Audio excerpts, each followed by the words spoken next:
नमस्कार, welcome to nursing smart के YouTube channel पर एक बार फिर से आप सभी लोगों का स्वागत है। आज के इस सेशन में हम देखने वाले हैं अपकमिंग एग्ज़ाम्स में जनरल इंग्लिश को लेकर के कुछ बहुत ज़्यादा इंपॉर्टेंट क्वेश्चंस जो कि हमें बहुत ज़्यादा प्रोबेबल लगते हैं। लिए शुरू करते हैं इस क्वेश्चन के साथ। क्वेश्चन रीड कर रहा है, in the following question out of the given 4 alternatives select the alternative which best expresses the meaning of the idiom और फ्रेज। यानी कि इन 4 ऑप्शंस में से इस जो गिवन इडियम का फ्रेज का बेस्ट मीनिंग क्या है वो आपको यहाँ पर सेलेक्ट करना है, ऑप्ट करना है। बॉडी एंड सॉल का मीनिंग क्या होता है हम आप लोगों को बहुत अच्छे से यहाँ पर बता देना चाहते हैं। कई बार हम कई लोगों को कमिट कर रहे होते हैं कि मैं आपके साथ में तन मन धन से साथ में हूँ। तो यहाँ पर बॉडी एंड सॉल में ये धन तो नहीं आता, लेकिन जब आप किसी के साथ में कैसे आप उसके साथ में फिजिकली और इमोशनली आप उसको हेल्प करने के लिए अगर कंप्लीटली रेडी हो, अगर किसी को आप इन्वॉल्व हो उस काम में, ठीक ना, फिजिकली और इमोशनली पूरी तरह से अगर आप किसी काम में इन्वॉल्व हैं, किसी की काम में इन्वॉल्व हैं, किसी भी चीज़ में इन्वॉल्व हैं, तो उससे बोला जाता है बॉडी एंड सोल। यानी कि किसी के लिए आपका हर एक पार्ट फिजिकली हो चाहे से इमोशनल हो, तन और मन से, इवन मतलब आपका माइंड से आप है ना, इवन आपके इमोशन से आप किसी के साथ हैं तो मैं आपके साथ में बॉडी एंड सोल से आपके साथ में हूँ, ये कहा जाता है। और इसका मीनिंग आपको बेस्ट समझ में आ जाना चाहिए। लाइफ एंड डेथ कहीं भी नहीं निकलता। टू सॉल्व ए डिफ़िकल्टी जी नहीं, हैप्पीनेस एंड सोरो जी नहीं, होली एंड एंटायरली पूरी तरह से मैं आपके साथ में हूँ, ठीक है ना। तो एग्जैक्टली देखो जो हमने बताया ऐसा तो नहीं लिखा हुआ मिलेगा कि फिजिकली एंड इमोशनली, पूरी तरह से किसी के साथ में होना, नहीं होली एंड एंटायरली किसी के सपोर्ट में हो, किसी के साथ में हो, किसी चीज़ में आप इन्वॉल्व हो, तो उसे कहते हैं body and soul. Next question देखिएगा, choose the word that means the same as the given word quandary. Quandary का मीनिंग क्या होता है? अब देखो जैसे ऐसी वोकाब को देखते ही आपको कहीं पर भी घबराने की ज़रूरत नहीं है, डरने की ज़रूरत नहीं है, इसका मीनिंग समझना होता है। और ये कुछ ज़्यादा वोकाब्स नहीं है, हमने आपको बताया, हम आप धीरे धीरे आप लोगों के साथ में डिस्कस किया करेंगे ताकि आने वाले एग्जाम्स के हिसाब से आप लोगों की वोकाबलरी, सिनोनिम्स, एंटोनिम्स, फ्रेजेज जो हैं वो स्ट्रॉन्ग हो सकें। क्वेंडरी का मतलब होता है आप ऐसी डिफ़िकल्ट सिचुएशन में आ जाएं कि आपको नहीं समझ में आ रहा है कि what to do, what not to do, ठीक है ना, क्या करना है क्या नहीं करना। आप ऐसी अनसर्टेनिटी की सिचुएशन में आ जाएं, अनसर्टेन सिचुएशन में आ जाएं, तो उससे बोलते हैं क्वेंडरी। समझ रहे हैं आप? इस चीज़ को समझने की कोशिश कीजिएगा। क्वेंडरी का मतलब होता है ऐसी अनसर्टेनिटी जिसमें आप इस कन्फ्यूजन में आ जाएं या फिर इस कॉन्फ्लिक्ट में आ जाएं, इस डिलेमा में हो। सारे के सारे इसके मीनिंग ही हैं। इस कॉन्फ्लिक्ट में आ जाएं, इस कन्फ्यूजन में आ जाएं, इस डिलेमा में आ जाएं। इस एक होता है मेयर्स नेस्ट, ठीक है ना, मेयर्स नेस्ट यानी कि कन्फ्यूजन की बड़ी स्थिति, बड़ी कन्फ्यूजन की स्थिति को हम बोलते हैं मेयर्स नेस्ट। तो उसके लिए जो यूज़ किया जाने वाला वोकाबलरी है उसे हम बोलते हैं क्वेंडरी, ठीक है। तो इसके और वर्ड मीनिंग्स क्या क्या हो सकते, इसके और मीनिंग क्या हो सकते हैं? कॉन्फ्लिक्ट बोला हमने, डिलेमा बोला हमने, अनसर्टेनिटी बोल दिया, मेयर्स नेस्ट बोल दिया हमने, कन्फ्यूजन भी हमने यहाँ पर डिस्कस कर लिया है। कन्फ्यूजन भी इसका जो सिनोनिम होता है, इसका सिनोनिम एक और होता है इम्पैस। इम्पैस का मतलब भी ये होता है कि आप ऐसी सिचुएशन में आ गए हो जिसमें आप नहीं समझ पा रहे हो, वो डिफ़िकल्ट सिचुएशन है जिसमें और आगे प्रोग्रेस नहीं हो सकती और नहीं समझ में आ रहा कि अब आगे जाया जाए या नहीं जाया जाए, उसे बोलते हैं इम्पैस, ठीक है। यहाँ पर आपको इसका जो आंसर है वो मिल गया है। लेकिन आप और भी जो वर्ड मीनिंग्स है यहाँ पर देखोगे, क्लिंच। क्लिंच का मतलब अगर आप कई बार न्यूज़पेपर्स की हेडलाइन पढ़ते हो, भारत ने ये सीरीज़ क्लिंच की, किसी काम को ग्रैब कर लेना, फाइनली मैनेज कर लेना, किसी भी आर्गूमेंट को हो चाहे बिजनेस को हो, यानी अपनी पकड़ में ले लेना, उसे हम बोलते हैं क्लिंच। एक वर्ड होता है क्लीक। क्लीक का मतलब ये लोगों का एक छोटा सा ग्रुप है, ठीक है ना, लोगों का छोटा सा ग्रुप है, स्मॉल ग्रुप है। और ये लोग कौन हैं? सेम इंटरेस्ट वाले लोग हैं, यानी एक जैसी सोच रखते हैं, ऐसे लोगों का ग्रुप। और इसमें दूसरे लोगों की एंट्री नहीं है। जैसे आपने व्हाट्सएप ग्रुप भी बना लिया 4 लोगों का, बॉयज़ आर बैक, और उसके अंदर शुरू से ही आप 2015 से ही 4 लोगों का आपका ग्रुप है और आज तक उसके अंदर कोई 5वें की एंट्री नहीं दी आपने किसी, क्योंकि वो 5वां किसी के, भाई आपके 4 के ही जो विचार जो है वो मेल खाते हैं, उसके बाद में आपने किसी को रखा ही नहीं, तो ये बॉयज़ आर बैक, ठीक है ना। तो इस तरीके के ग्रुप को, ये कोई व्हाट्सएप ग्रुप की बात नहीं कर रही है, ये तो व्हाट्सएप ग्रुप ही है भाई। आपका ग्रुप हो सकता है जिसके अंदर दूसरे की एंट्री नहीं है, छोटा सा ग्रुप है और सेम इंटरेस्ट वाले लोगों का ग्रुप है। दूसरे लोगों को आप नहीं चाहते कि किसी दूसरे की एंट्री यहाँ पर हो, तो उसे बोलते हैं क्लीक। ब्रीज सब पहचानते हैं, ब्रीज का मतलब ठंडी ठंडी मंद हवा जो होती है ना, मतलब उससे बोलते हैं, लाइट विंड को हम बोलते हैं ब्रीज। तो ये बहुत ज़्यादा इंपॉर्टेंट क्वेश्चन है। क्वेंडरी का मतलब जो है वो क्या होता है? ऐसी अनसर्टेन कंडीशन, ऐसी अनसर्टेन स्थिति जिसमें नहीं पता कि क्या करना है क्या नहीं करना। Dilemma, conflict, uncertainty, confusion, mare's nest ना, ऐसी चीज़ें सारी सारी, जिसमें एक वर्ड और है इम्पेस भी, इसी का मीनिंग होता है। एक क्वेश्चन और देखिए, select the most appropriate one word for the expression given below. जो एक्सप्रेशन दे रखा है इसके लिए वन वर्ड आपको यहाँ पर सेलेक्ट करना है। One who has persistent neurotic impulse to steal. ऐसा व्यक्ति जिसको न्यूरोटिक इम्पल्स आता है, परसिस्टेंट न्यूरोटिक इम्पल्स आता है, किसका? चोरी का। ऐसा भी कोई डिसऑर्डर होता है? यस होता है। लोग होते हैं भैया ऐसे, जिनके दिमाग में बार बार कंटिन्यूसली ये आता है कि मैं ये चीज़ को जो है वो चोरी कर लूँ, उठा लूँ, ठीक है ना, जबकि उसको ज़रूरत ही नहीं है उस चीज़ की। अब हम इनमें जो 4 ऑप्शन दे रखे हैं सबके मीनिंग पढ़ेंगे, ताकि आप लोगों की चीज़ें ना मतलब ब्रॉड तरीके से आप लोगों की प्रिपरेशन होनी चाहिए। कोनोइजर का मतलब क्या होता है? कोनोइजर का मतलब, कोनोशोर का मतलब क्या होता है? ऐसा व्यक्ति जिसको अलग अलग चीज़ों के बारे में, फूड के बारे में, म्यूजिक के बारे में, अलग अलग चीज़ों के बारे में बहुत ज़्यादा पता होता है, काफ़ी कुछ पता होता है, उसे बोलते हैं कोनोइसर। कोनोइसर, कोनोसर, कुछ भी प्रोनाउंस कीजिए, कोनोसर बोल लीजिए, कोनोइजर बोल लीजिए।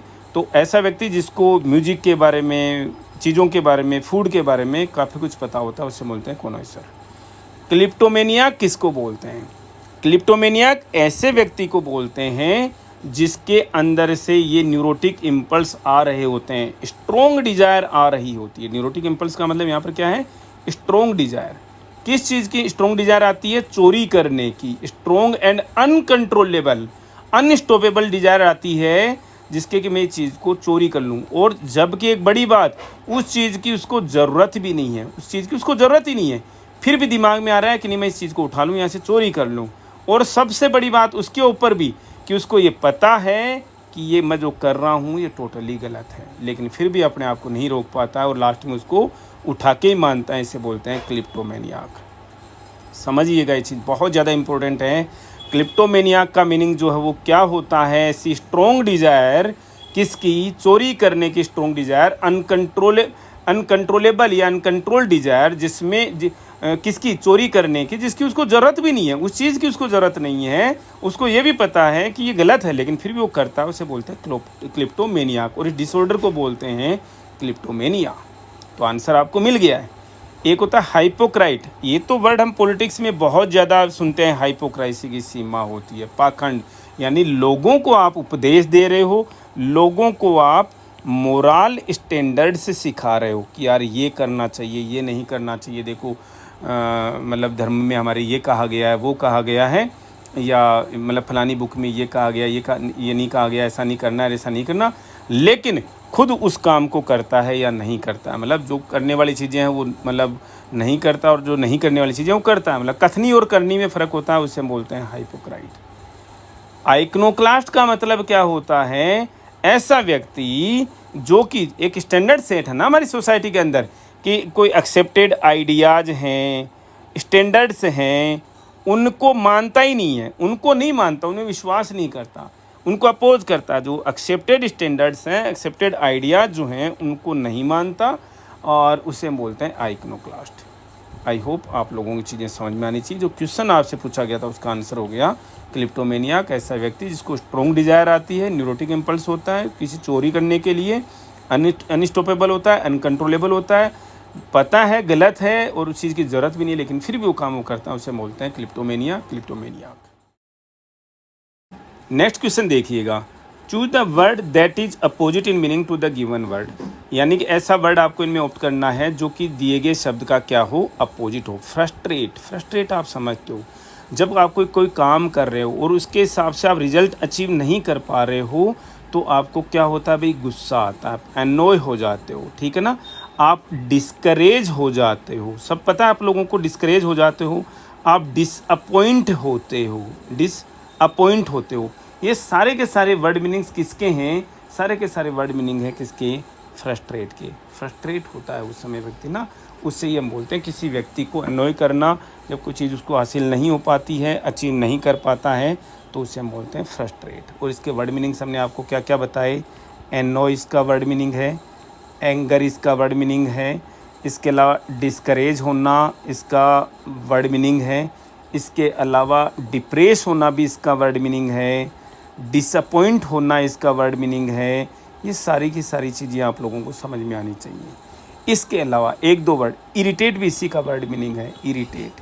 यहाँ पर एक वर्ड दे रखा है सरकमवेंट, ये भी इसका वर्ड मीनिंग है, लेकिन अपोजिट पूछा आपको। ये अर्क, ये भी इसी का वर्ड मीनिंग है। तो ये सारे के सारे वर्ड मीनिंग है किसके? फ्रस्ट्रेट के। जब आप कोई काम कर रहे हैं, रिजल्ट उसके हिसाब से नहीं आ रहा होता, तो यही सारी चीज़ें होती हैं, हम डिसअपॉइंट हो जाते हैं, इम्पेशेंट हो जाते हैं। इम्पेशेंट भी आप इसको बोल सकते हो, ठीक है ना, इम्पेशेंट हो जाते हैं। फेटर का मतलब क्या होता है? बेड़िया। फोस्टर का मतलब क्या होता है? फोस्टर होम्स का नाम सुना है? कोई बच्चे हैं जिनको होम के घर की ज़रूरत है, अनाथ बच्चे हैं, उनको सहारा दे रहे हो आप, लेकिन बिना लीगली अडॉप्ट किए हुए, लीगली अडॉप्ट नहीं किया, किसी को ग्रो करना, किसी को डेवलप कराना, वो फोस्टर कहलाता है। आंसर आपको समझ में आ गया। और फोस्टर का वर्ड मीनिंग और क्या होते हैं? किसी की हेल्प करना, यहाँ पर ये हेल्प नहीं हो रही थी, किसी को फैसिलिटेट करना, किसी को एनकरेज करना, और यहाँ से आया इसका वर्ड मीनिंग फिर एनकरेज करना फोस्टर का, ठीक है ना।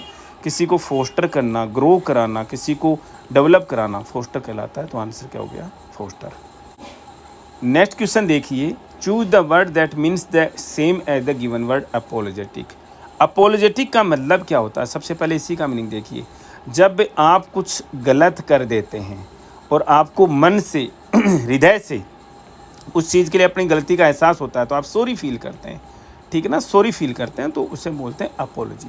समझ में आ रही होंगी आप लोगों को चीज़ें, ठीक है ना। अपोलॉजी ऐसा तो कोई मतलब नहीं, आप दिल से अगर किसी को सॉरी फील कर रहे हैं तो वो अपोलॉजी है, ठीक है। अब यहाँ पर ऑप्शन देखेंगे, स्टैग्नेंट। स्टैग्नेंट का मतलब होता है चीज़ में आप कहीं पर ठहर जाओ, तो उससे हम बोलते हैं स्टैग्नेंट। फ्लो नहीं हो रहा, आप मूव नहीं कर रहे, आप कोई चेंज नहीं कर रहे, ठीक है ना, ये सारी की सारी चीज़ें ही क्या कहलाती हैं? स्टैग्नेंट कहलाती हैं। आप एक्टिव नहीं हो तो उसको भी स्टैग्नेंट कहते हैं। आप अपनी लाइफ में प्रोग्रेस नहीं कर रहे हो तो भी स्टैग्नेंट कहोगे आप उसको। हम एक लर्निंग की डेफिनेशन बताते हैं हमेशा हमारी क्लासेज के अंदर। लर्निंग का मतलब क्या है? Change in behaviour, change in behaviour. अब लर्निंग देखोगे ना, आपको, आप साइकोलॉजी पढ़ोगे, आप एजुकेशनल साइकोलॉजी पढ़ते हो, तो लर्निंग एक टर्म आता है, बड़ा टॉपिक है। लर्निंग की डेफिनेशन आपको लगभग सैकड़ों डेफिनेशंस मिल जाएंगी, बुक के अंदर ही मिल जाएंगी आपको, 15-20 तो सिंगल बुक के अंदर। लेकिन ये मैं जितना समझता हूँ व्यक्तिगत रूप से, लर्निंग का मतलब है चेंज इन बिहेवियर। यानी कि आप कुछ पढ़ रहे हैं, और पढ़ने का मतलब किताब ही नहीं होता, आप कुछ काम सीख रहे हैं, ठीक है ना। आप चाहे कोई काम कर रहे हैं, आप किसी भी हाथ के काम के अंदर, क्राफ्ट में अगर कोई निपुण होना चाह रहे हैं, तो अगर आप वो काम कर रहे हैं और आप डे बाय डे अगर आपके बिहेवियर में चेंज आ रहा है, चेंज का मतलब आप कल किस तरीके का काम कर रहे थे, आप स्पिन बॉलिंग सीख रहे हो, आप बैटिंग सीख रहे हो, तो आपका आज से कल में, परसों में फ़र्क आता है, उससे हम बोलते हैं चेंज इन बिहेवियर। इसका मतलब यू आर लर्निंग, यही लर्निंग की डेफिनेशन है। और जो व्यक्ति स्टेगनेंट है, वो कभी लर्निंग उसकी लाइफ में हो सकती है क्या? कभी नहीं हो सकती। इसीलिए हम कहते हैं ठहरिए मत, चाहे जो रिजल्ट आ रहा है जिसी भी एग्ज़ाम का, जितने कोचिंग सेंटर्स पढ़ा रहे हैं ना, सब फर्स्ट कम फर्स्ट सर्व के बेसिस पर पढ़ाने लग गए, बच्चे उनके साथ में उलझ गए। कहीं पर भी ऐसा कुछ नहीं है कि वो आप लोगों को सही से तरीके से गाइड कर रहे हैं। सब बोल रहे हैं कि साहब 200 में से 170 क्वेश्चन करके आ जाना, ताकि उनको लगता है हमारे 5-5 हज़ार बच्चे, किसी का तो तुक्का लगेगा, जो अब की बार भी बोलेंगे 85 क्वेश्चन करके आना जी। लेकिन हम आपको अभी बता रहे हैं, बड़ा सेशन लेकर के आएंगे, अब एग्जाम के 3-4 दिन रह गए, तो हम आपको बताएंगे कि किस तरीके से फर्स्ट राउंड में कितने क्वेश्चन करने, सेकंड राउंड में कितने क्वेश्चन करने, और मैक्सिमम जो कितने क्वेश्चन आप लोगों को करके आने, ये सब कुछ हम आप लोगों के साथ डिस्कस करेंगे। तो कहने का मतलब था हमारे आपके लिए कि स्टेगनेंट मत होइए अपनी लाइफ में, चलते रहिए, मूव करते रहिए, फ्लो करते रहिए, चेंज करते रहिए, एक्टिव रहिए, प्रोग्रेस करते रहिए। सारे के सारे जो वर्ड मीनिंग है ना, इसके उल्टे हो जाएंगे। लेकिन इसने सेम वर्ड मीनिंग पूछा है। डिराइजिव का मतलब जो है वो क्या होता है? डिराइजिव का मतलब होता है किसी को मॉक करना, टॉन्ट करना, ठीक है ना, गिबल लाइक बोलना, गिबलाइक करना किसी को, ठीक है ना, ये सारा। टू एक्सप्रेस कंटेम्प्ट, रिडिक्यूल, तो उससे हम बोलते हैं डिराइजियम। सॉलिड स्टेट है मैटर की, जो गैस, लिक्विड और सॉलिड स्टेट होती है उनमें से एक। कॉन्ट्राइट का मतलब क्या होता है? कॉन्ट्राइट का मतलब होता है किसी के लिए आपने कुछ गलत कर दिया तो उसके लिए सॉरी फील करना, और ये सेम मीनिंग है किसका? अपोलोजेटिक का। तो ये वर्ड मीनिंग आप लोगों को आई होप समझ में आ रहा होगा। नेक्स्ट क्वेश्चन देखिए, choose the word that can substitute the given group of the words. इसका वर्ड मीनिंग आपको ढूंढना है। Study of heavenly bodies, heavenly bodies की स्टडी को क्या बोला जाता है? न्यूमरोलॉजी किसको बोलते हैं? आजकल काफ़ी लोग जो हैं न्यूमरोलॉजिस्ट बने हुए हैं, ठीक है ना। मतलब वो आपकी डेट ऑफ बर्थ के नंबर्स जोड़ते हैं, आपके साथ में जीवन में आपके साथ कब क्या घटनाएं हो रही हैं, आपकी विवाह की डेट को के अंकों को जोड़ रहे होते हैं, उससे आपका फ्यूचर बता रहे होते हैं, आपके आने वाली लाइफ में इवेंट्स को बता रहे होते हैं, ठीक है ना। पॉलिटिकल पार्टीज़ के लिए भी न्यूमरोलॉजी जो है वो काम कर रही होती है। तो पता नहीं क्या सच्चाई है क्या नहीं है, उसको न्यूमरोलॉजी बोलते हैं। एस्ट्रोलॉजी का मतलब क्या है? ग्रहों की मूवमेंट के हिसाब से, यानी प्लैनेट्स, स्टार्स, मून, सन, इनकी मूवमेंट के हिसाब से जो किसी फ्यूचर बताया जाए, किसी का आने वाली घटनाओं के बारे में बताया जाए, तो उसे एस्ट्रोलॉजी कहते हैं। स्टार गेजिंग का मतलब क्या होता है? स्टार्स को ऑब्जर्व करना, वो स्टार गेजिंग है। लेकिन एस्ट्रोनॉमी का मतलब क्या होता है? ये साइंटिफिक स्टडी है। किसकी साइंटिफिक? एस्ट्रोनॉमी साइंटिफिक स्टडी है किसकी?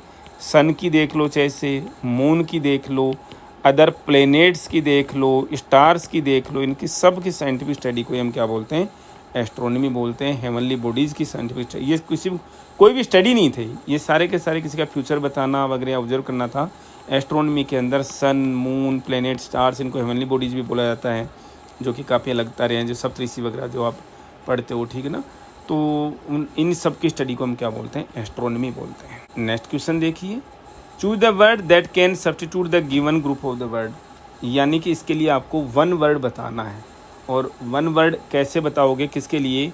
One who heads institution of marriage, जो विवाह को डिसलाइक करता हो, विवाह पसंद नहीं हो, जिसको विवाह से नफरत करता हो, उसे क्या कहते हैं? एक वर्ड है यहाँ पर कोकेट। कोकेट का मतलब सिंपल मीनिंग होता है फ्लर्ट करना, फ्लर्ट करना। लेकिन ये वर्ड यूज़ किसके लिए होता है? गर्ल्स के लिए यूज हो रहा है। यानी गर्ल्स फ्लर्ट कर रही हैं। फ्लर्ट का मतलब किसी व्यक्ति विशेष को, ठीक है ना, उसकी एडमिरेशन पाने के लिए, उसका अफेक्शन पाने के लिए, ठीक है ना, और उसको फ्लर्ट कर रही हैं उसके साथ, तो उसको कोकेट कहलाती हैं। पेडेंटिक का मतलब क्या होता है? रूल्स के लिए, डिटेलिंग के लिए आप चिंतित रहे कोई व्यक्ति ना, तो उससे हम बोलते हैं पेडेंटिक।